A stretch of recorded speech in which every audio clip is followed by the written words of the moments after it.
Abbiamo ricollegato di nuovo i borghi di Canizzano e Santa Maria del Sile con Quinto. Una volta qui c'era una passerella che adesso è chiusa, quindi tramite questa ciclabile abbiamo collegato le due comunità. Taglio del nastro per la nuova pista ciclabile Greenway del fiume Sile da borgo a borgo, un intervento strategico per la mobilità lenta inserito nel cuore del parco naturale regionale del fiume Sile.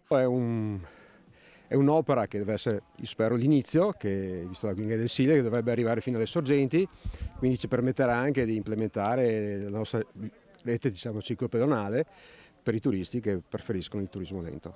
Un tracciato di circa 2 chilometri realizzato da Veneto Strade che si sviluppa interamente all'interno dell'area protetta lungo il fiume Sile, collegando il capoluogo alla vicina Quinto. Si aggiunge dunque un'ulteriore via verde a quelle già presenti nel territorio. A Treviso Stigliere abbiamo completata, sono 33 milioni di investimento, poi per le 5 ciclovie nazionali e 2 regionali che passano per il Veneto ricordo che l'investimento totale è di 157 milioni di euro. Abbiamo ovviamente fatto una buona attività di recupero di fondi comunitari e possiamo dire che abbiamo almeno 1500 km di ciclovie che permettono ai veneti e ai nostri turisti di poter visitare quel Veneto che del resto sarebbe rimasto nascosto. Nonostante alcune polemiche sorte per i lavori che andavano a toccare aree soggette alla nidificazione di alcune specie di uccelli e per la vicinanza della via alla pista dell'aeroporto, la Greenway sembra possa ottenere il successo sperato e sono tante ancora le opere che mancano in termini di viabilità lenta che il comune di Quinto vuole realizzare per valorizzare il territorio e le sue oasi naturalistiche.